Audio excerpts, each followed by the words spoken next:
We're back for Your Ears Only. I'm David Alpern. I'm Catherine Herzog with this news quote, "A great big zero."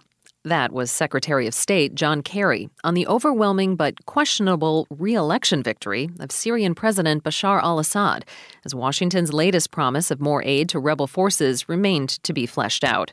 "We've consistently been behind the curve," said Robert Ford, who recently resigned as U.S. ambassador in Damascus.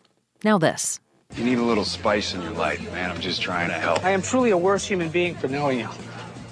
We could work through sleeping with each other's wives and significant others. Hey, Dad, want to get a drink?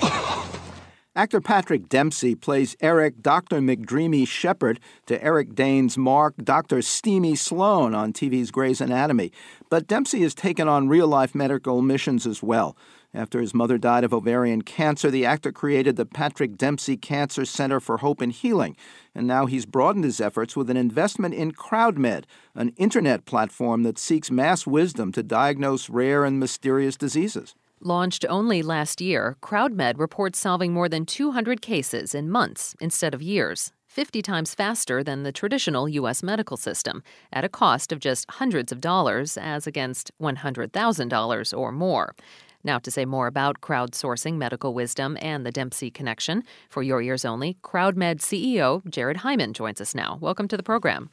Thank you, Catherine. Good to be here. Your background is not in medicine, but technology and finance. How did CrowdMed come to be? Well, my inspiration for starting CrowdMed was actually my little sister, Carly, who spent 3 years with a terrible, undiagnosed medical mystery. It could have killed her. Fortunately, she did survive long enough to get a diagnosis, and once she had that correct diagnosis and treatment plan, she returned to health pretty quickly. But, she saw almost 24 doctors during that period, racked up six-figure medical bills, and really suffered quite a bit. And this inspired me to do something to help people with unsolved medical mysteries like my sister. And what made you think that the internet and crowdsourcing was the way to come up with diagnoses that traditional doctors couldn't? The previous company that I founded is an online survey company called InfoServe. And at InfoServe, I learned quite a bit about the wisdom of crowds. And that's this notion that large groups of individuals can be much smarter than individual experts. So between my passion for solving medical mysteries and my unique appreciation of how wise crowds could be, I thought that it was kind of silly that in the medical system, we rely upon individual experts to solve these very difficult mysteries when crowds collectively, with their collective intuition, collective knowledge, can be much smarter than individual experts. So I applied all that I knew about crowd wisdom and ways of harnessing it in order to create CrowdMed and use this phenomenon to solve tough medical cases. How big is your community of so-called medical detectives? Who are they, and with what kind of real expertise? We've had about 2,000 medical detectives log into the site over the last few months. Almost 300 of them are currently active on the site, participating in patient cases. And in terms of their profile, we have a philosophy at CrowdMed where we screen our medical detectives not based upon their formal credentials, but rather their performance. So just about anyone can register for the site, but in order to have much influence and in order to really be able to affect the results of a patient, you have to prove your worth. So it is a performance-based system where those medical detectives who prove most adept at solving cases, they get more status, more privileges, more influence on the site. That being said, it is certainly a medically oriented group. So about 60% of our medical detectives either work in or study medicine. This is mostly doctors, medical school students. We have nurse practitioners, chiropractors, people from a wide variety of different medical backgrounds. The other 40% are often lay people, but these are people that usually have a deep expertise around particular illnesses due to their own personal experience. So, for example, my sister ended up being diagnosed with a very rare disease called FXPOI, and she knows more about FXPOI than the vast majority of doctors out there.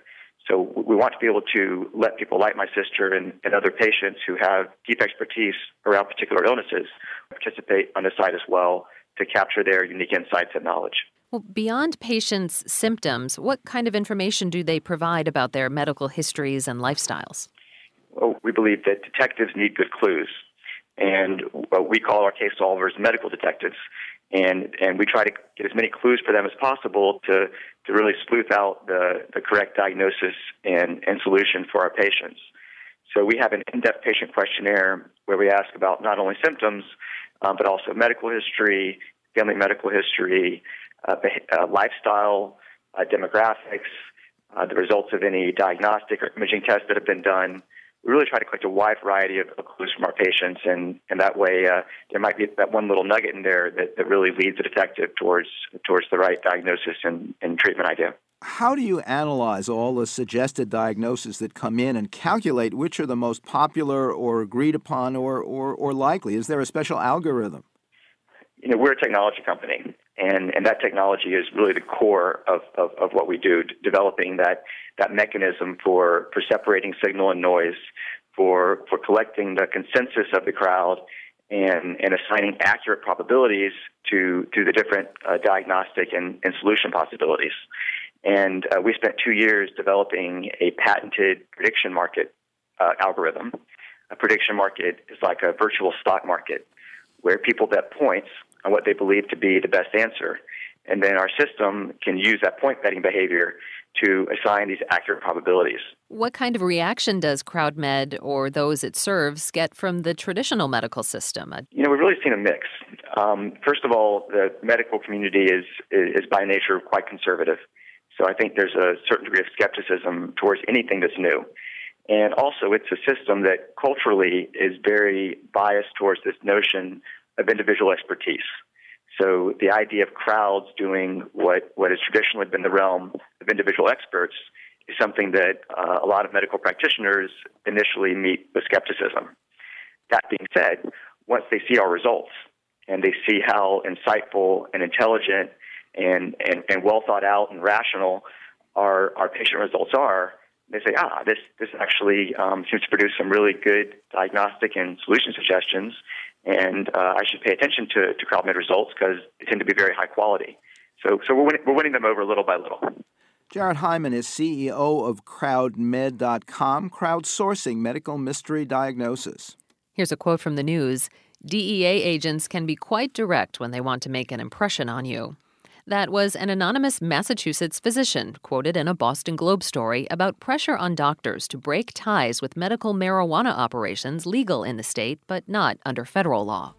Next, Cruise to the Edge. Tom Cruise in Edge of Tomorrow and other recent releases for your ears only.